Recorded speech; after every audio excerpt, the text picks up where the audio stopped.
So I'm gonna present parallel finance very quickly with you guys. So parallel finance is a institutional grade lending protocol for Polkadot and Kusama. So our team are basically from Stanford, and we have top tier investors from Pantera, Polychain, etc. So we see the problems in the space are essentially three things. First of all, there is not a really good money market yet for Polkadot and Kusama. And then we see this competition issues between lending and staking, which I will explain in a bit later. And lastly, there are kind of a missing piece for the fixed income, fixed term markets for this ecosystem. However, on the left, you can see there's a huge market demand and large amount of token holders in the space. So how large it is, I just use Ethereum to give interesting examples. On the left is top lending protocols and staking protocols with their TVLs. Notice that the TVL numbers might vary based on the time.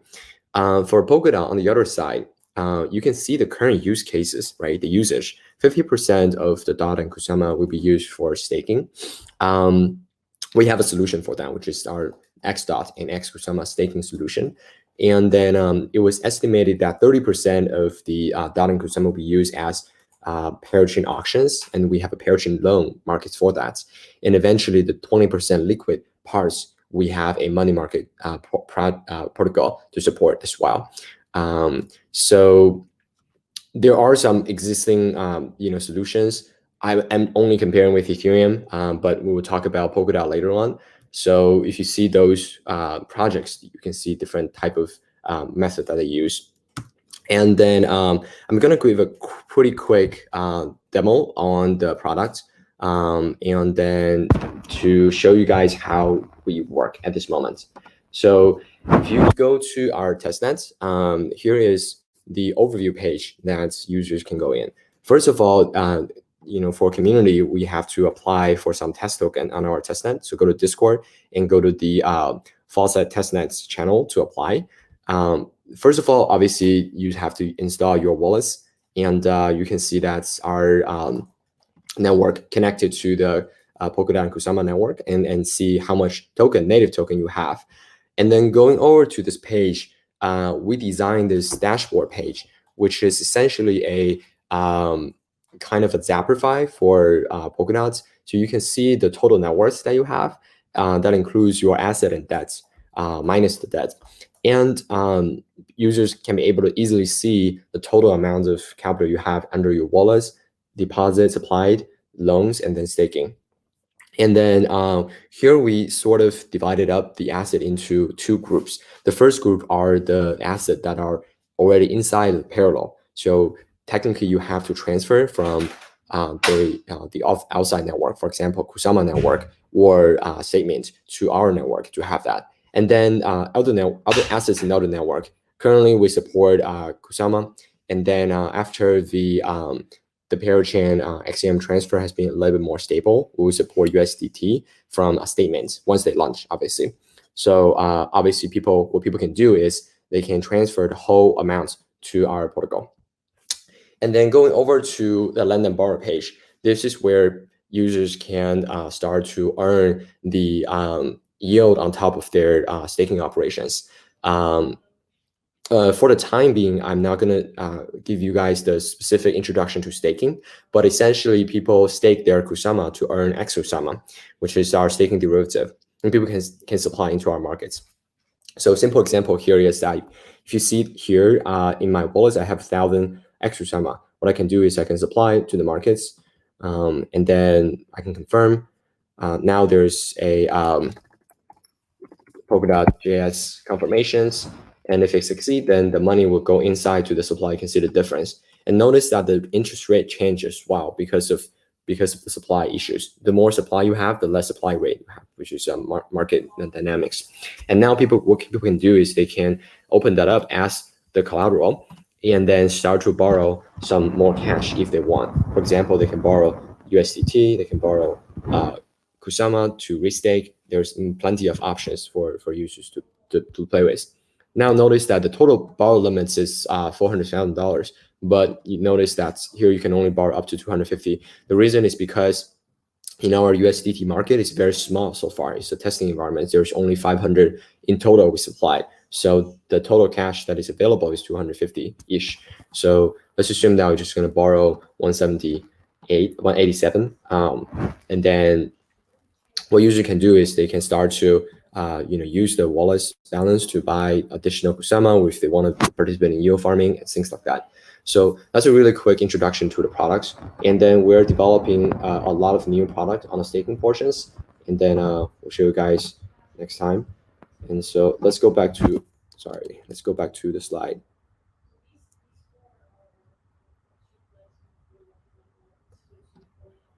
Okay, so one thing I want to mention about is the interest rate curve on parallel. So in a typical money markets, right, we have this piecewise functions that have two slope, and then there will be one kink ratio, which is around 80 to 90%. If you see the blue curve, which is the compound interest rate curve, the x-axis is the utilization ratio and the y-axis is the borrow interest rate. That's how they determined.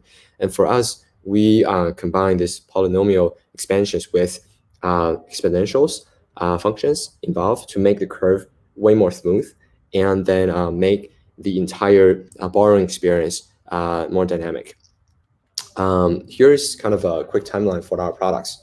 On the top is our deployment time frame.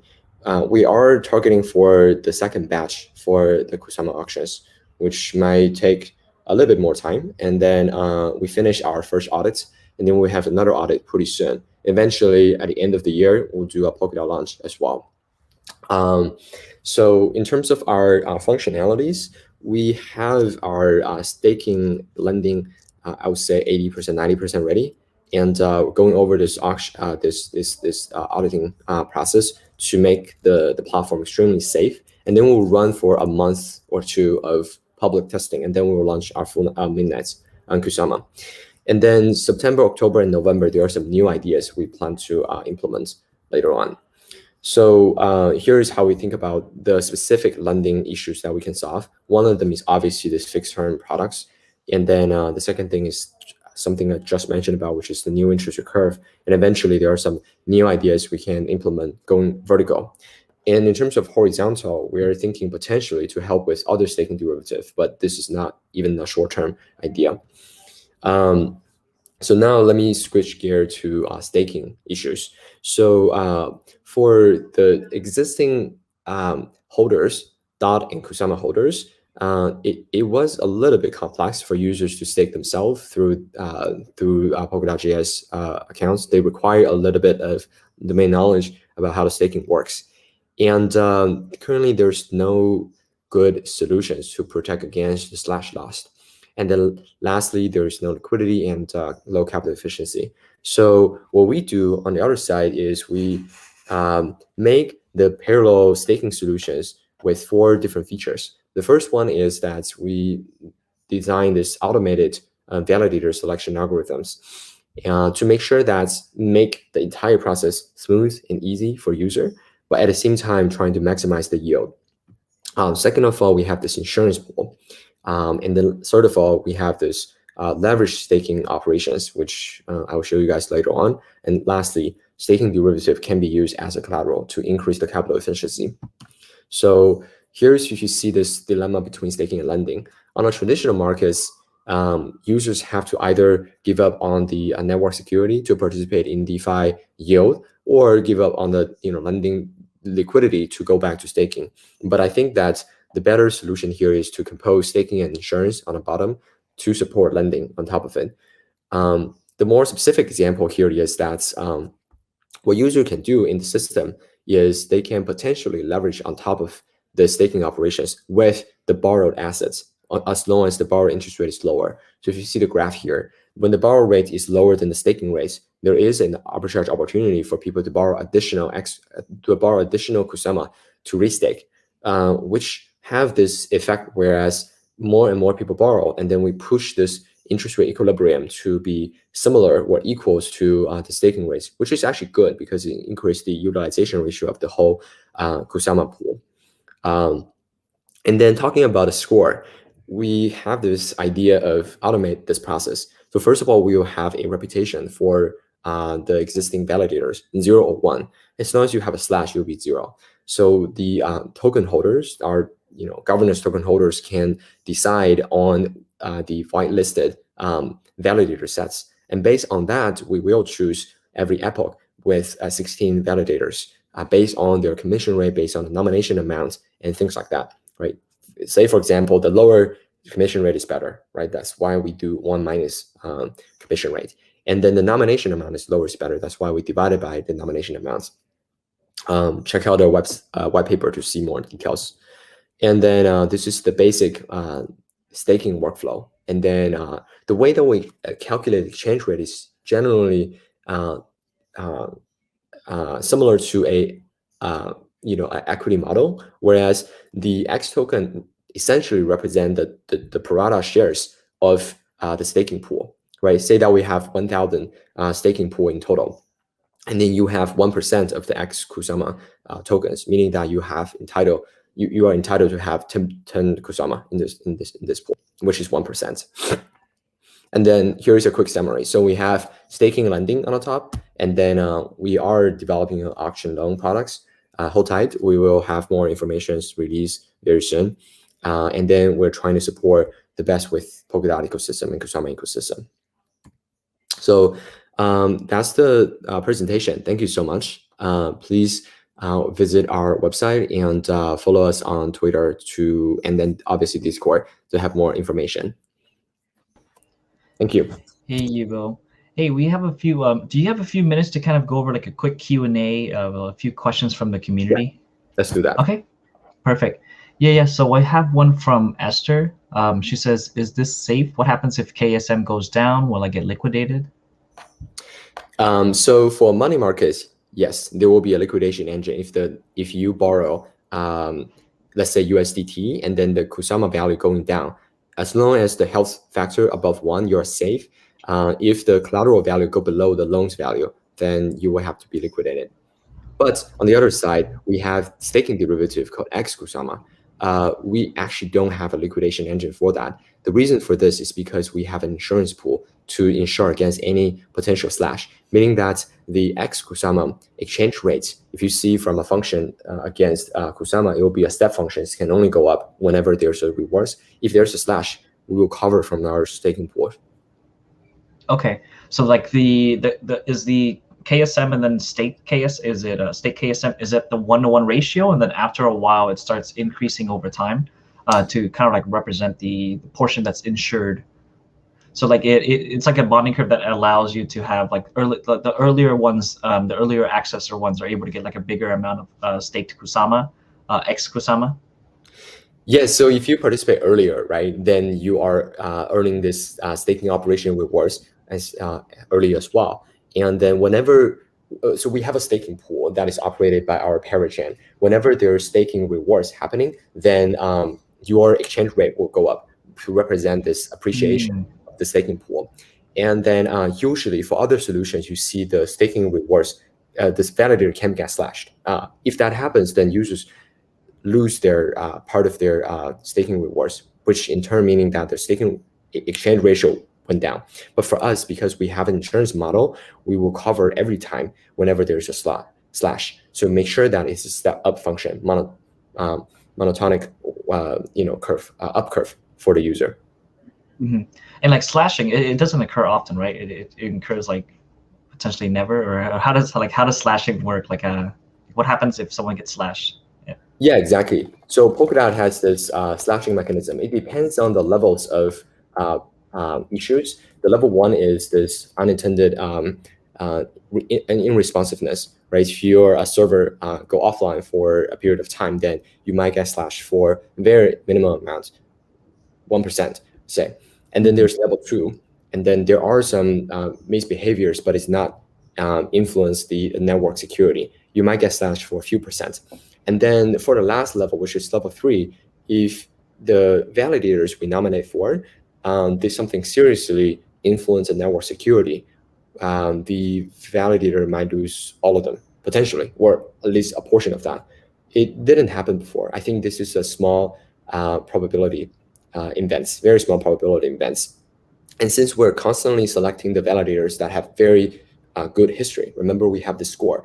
If you get slashed one time, you will be removed from the whitelisted staking validator sets for at least a month. So we want to make sure that good validators obtain in our sets. And yeah, based on the probability, we want to optimize the return and minimize the risk. Gotcha. And these validators, it's like kind of like their business model to not get slashed, right? It's you're losing money if you're getting slashed. And then from that too, it's Esther had another question on here. It says also about the interest rate curve. I don't really get it. Can you kind of explain a little bit more about the interest rate curve for her? Yeah, for sure. So money markets like Compound and Aave, they use a step piecewise function to determine the borrowing interest based on the utilization ratio. What does it mean? Like 50% utilization ratio, meaning that the pool, like 50% of the capital in Kusama pool has been borrowed out, meaning that it's 50%. And then the borrow interest rate is a function of that. So meaning that the more people borrow, the higher utilization ratio of the pool, and then the higher the interest rate will go over time. And then if you see the borrow curve for Compound and Aave, there's a kink point, whereas it changed dramatically for the slope. The reason they designed this way is because they want to maintain the optimal utilization ratio around 80%. So they want to make sure that 80% of the capital pool has been borrowed out, which is good. More people utilize the capital, but it's not 100%, because if 100% of the capital from the pool has been being borrowed out, meaning that there's no liquidity to return the capital to users. Mm-hmm. In fact, a lot of traditional banks, they maintain around 85% utilization ratio, meaning that they put 15% reserve value. And then for the case in Polkadot and Kusama space, we realized that we cannot directly copy from Compound and Aave curve. One reason is that if this instant change over the slope, which is very unhealthy for a lot of users. They can suddenly see a huge jump out of their interest rate, which is unfriendly for a lot of the Kusama borrowers. And second of all, we realized that there is a competition between lending and staking. So we want to make sure that our curve kink ratio is relatively close to the staking ratio, meaning that when we achieve this optimal utilization ratio, the lending rates is similar to staking rates, meaning that there is not much of arbitrage opportunity. This is the interest rate equilibrium. It's best. If you just copy directly from the Ethereum model, it will have a difference between them. When we achieve the optimal utilization ratio, the interest rate can be much lower than staking rates, meaning that no one want to lend. If it's much higher than the staking rates, meaning that a lot of people still want to sacrifice lending to go to sacrifice network security to go back to the lending pool. Either case is worse for the ecosystem. So we want to make sure that equilibrium reaches at that kink point. Yeah, because with fund utilization, it's as well as how the banks do it too. Yeah, they usually keep 15% in reserve, lend out a portion of it, and then that's how they're able to achieve their interest off of it. With I like the other fact that you mentioned as well, the staking rates too. So if you see something that's staking at 18% and you see lending at 14%, why would I lend? I'd rather just stake, right? Exactly. And then if it's more lucrative, then yes, I want to make sure that I stake. Now you said you guys keep around a 20% reserve for your staking, for your fund utilization. Yeah, we're thinking about 20% ish. It depends on the distribution of the users. If a lot of them are large holders, I think that's the case. So we have to minimize the utilization ratio a little bit. As long as the DOT holder, Kusama holders, be more decentralized, more holders, then we wanted to increase the utilization ratio a little bit. And then this is going to be across both chains, right? So you're going to be consistently running on Kusama and Polkadot as two separate ecosystems. Now, will you guys be bridging the liquidity over, finding let's say for example, utilizing both chains liquidity, or just one chain by itself in like a vertical? Yes, we have both parallel parachain on Polkadot and Heiko parachain on Kusama. It will be two separate chains. And then once the bridge between Kusama and Polkadot has been ready, then we wanted to bridge liquidity into one single web app, so people can use one single interface to have this DeFi experience or lending experience for both platforms. Mm-hmm. Yeah, because like if you bridge liquidity too early, like both chains, it might still produce a lot of arbitrages. To be like, why don't I just stake on Polkadot, or why don't I just stake on KSM? Exactly. I have another question from Action Crypto. It Mhm. says, what prompted you to to start this? Yeah, I wanted to solve problems. I see. So first of all, I am a dot holder because I'm a holder myself, and I see these issues for a long period of time. I don't want to solve it. And second of all, I truly believe this Polkadot technology, and it really provides this highly scalable blockchain that is customizable. We can connect to the off-chain real-world informations, and also we can customize the consensus layer, P2P layers, and everything. I think it's super interesting topological structures to build future Web3 related applications and as well as DeFi applications. We choose DeFi because this is a very large problems where demand at this specific moments. In the long term, I can see other problems that we wanted to solve. I am an investor myself as well. I run a fund called A Decimal Capital, seeing over invested over 40 projects. My motivation here is not to make money, but instead to contribute back to this whole blockchain space. I don't see us like competing with other parachains. I see us really trying to bring this traditional, I guess this decentralized finance revolution to the real world. The real economy has over 100 trillion assets, and we're less than 1%, 0.5% of that. So Mhm. we were competing with, right? We wanted to bring them into this new world, and once they're into the new world, they'll actually have good, um, user experience and good benefits to them. And I see that as a very meaningful and uh, meaningful actions to pursue. Yeah, and I like how earlier you mentioned about the fund utilization for banks as well. It's like a lot of users don't understand like how that actually works. So just to like a brief reminder for everyone, like the reason that decentralized finance is really taking off and people are seeing different yields is because of the fact that, let's say for example, if your bank utilizes just a 10% utilization ratio, what happens is if you're able to deposit into the bank, let's say $100, they're able to take out $90 of that and then lend it out for additional interest. Now, if you look at it on a massive scale, so let's say if you have 5 million users like Chase, Wells Fargo, or kind of like some of these big banks, you're able to lend all that out together. But then that's just the lending side of it. That doesn't include the margin side. So with margin, you're able to I believe it's up to 10x that in certain positions for banks. So they're making 40, 50, 60, 70% interest on some of these loans, and the user just gets what, 0.02 or Yeah. even like 2%.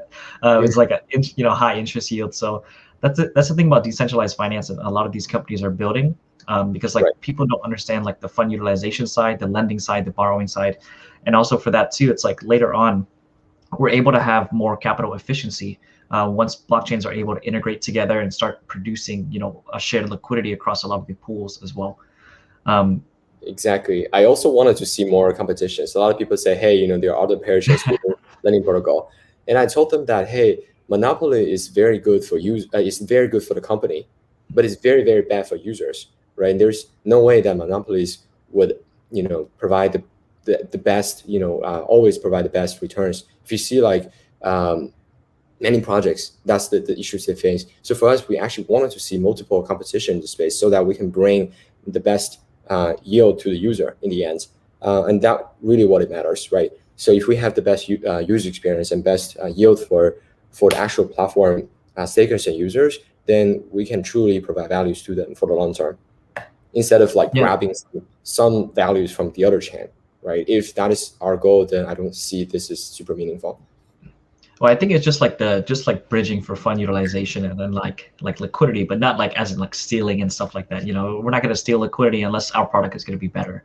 And I Exactly. feel like also for that too, it's like it has to be a little bit of like healthy competition within the markets, right? If you Exactly. only had Compound with no Aave, it's kind of like everyone's on one protocol. So what happens to the yields? Everyone's just going into one. The actual, the percentages go down. But having multiple platforms lets users go back and forth and say, hey, look, maybe this one's going to be better for my long term. Maybe this one's going to be Mhm. better for the short term. It gives Yeah. them speculation, and it gives them a lot more things to do as well. Right. 100%. We have one last final question from Launchpool. Would you see your project doing well in the bear market? Yeah, so it's very interesting because in the bear markets, people's sentiments generally become negative to the tokens, right? They have a huge demand to sell. So for us, actually, lending protocol is perfect in this solution. First of all, for the long-term holders, they need liquidity without selling them. So lending protocol is the best solution. So they can lend and then they can borrow cash. For the users who has a bearish view on the markets, what they can do is they can actually do the opposite. They can supply stable coins and then they can borrow DOT and Kusama, sell off at a higher price and then buy back lower and pay back the loan.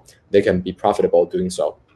So I see lending protocol being healthy during the bear market. It just the demand for, I guess, the interest rate will switch. So during the bull markets, interest rate will be higher for stable coins because of this demand for additional investment and leverage up.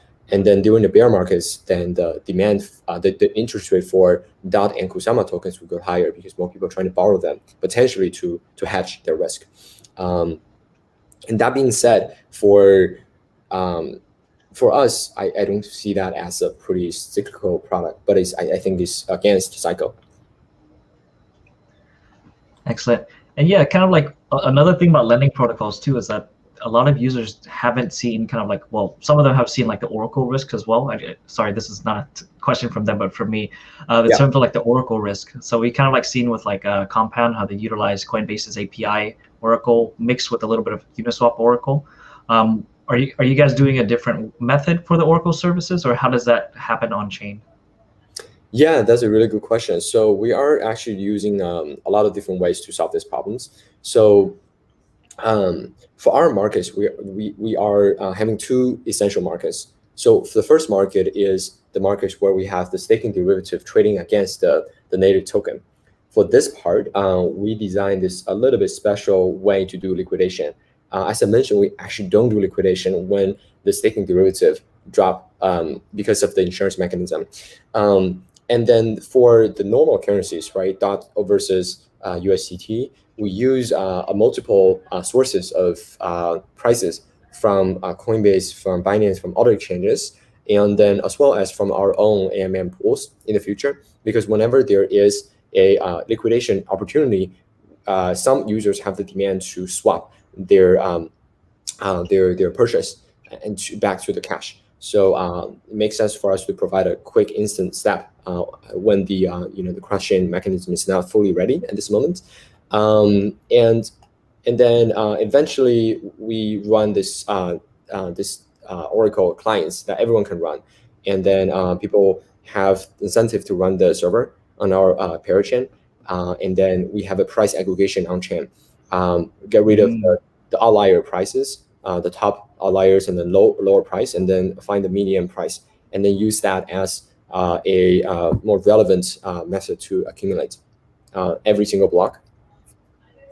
Gotcha. So you guys use more of like a little bit more of like a weighted model compared to just like a single source or a dual source type of Oracle service. Yeah, exactly. And the other detail here is that the way that we liquidate our position is a little bit different. So on Compound, they liquidate 50% whenever the health ratio drop below 1. So it is good in the sense that you can essentially draw back the health factor very fast to higher ratio, like maybe 2. But you have to get liquidated by 50%, even if you're just $1 shortfall, right? Even if you just like have $1 loss against your collateral. So what we do is actually we make it a little bit more dynamic. Whenever there is a difference between your collateral value to where your outstanding loans, then we try to bring back the health factor to a targeted value, maybe 1.05. And then so it doesn't have to be 50%. It can be 30%. It could be 70%. But we just want to make sure that during the discrete time, right? So when the price drop, it doesn't drop like instantly per every second. If you see like the big crash in March 13th, March 12th, if you see every single seconds, it doesn't drop like that much. It's only a few percent or a few basis point drop. So we want to make this method more smooth to make sure that users don't get slashed too much or get liquidated too much. Yeah, because we saw a lot of people get liquidated on Maker. due to we call it Black Friday or Black Thursday or something. And then a lot of it was, the network fees went up really, really high, and a lot of people are just trying to exit positions or, recapitalize to place back their loans, to repay back their loans to get to higher level. Do you have time for one more question? I'm sorry, the audience is asking a few. Definitely. Yeah. So this one from Iqbal is like, what are the backgrounds of the team? So I am the founder and CEO. As I said, I'm an investor before a Decimal Capital. I'm also running it, but only 5% my energy. Before that, I am an entrepreneur. I started my first company I guess during high school. We started this robotic company to provide a financial tools for children, right? So it's a physical product and people can put money into it. It's a piggy bank. It has a phone application on top. So parents assign tasks, chores, homeworks to children. And if you do well, then there are some rewards as of a virtual money to the users. So we ran the company for 2 years. After the company was acquired, I went out into working at a few venture fund, eventually summer fund. That's kind of my story. And then our team, mainly from so we have a team of 12 people.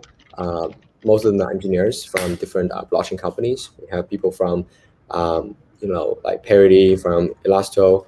We have people from Facebook, and then they all have pretty good both like traditional web application experience and DeFi experience, or like blockchain experience. So, and we have an advisor from Stanford University as well. And then they're helping us with some Porgo mechanism design and economics. Yeah. Excellent. Yeah, we got a comment. It's like, dude, you look so young. Amazing what you've done and accomplished in such a short time frame. Yeah, from David. Thank you, David. But yeah, thank you, Yubo, for going on to demo day today and kind of like presenting, parallel finance to the community. A lot of us are really excited for parachains happening, especially like Kusama parachain just started, and hopefully Polkadot comes along with it as well. Mm-hmm. Absolutely. Thank you, guys. Thanks, Yubo. Join Discord and then we will chat. Thanks, Yubo.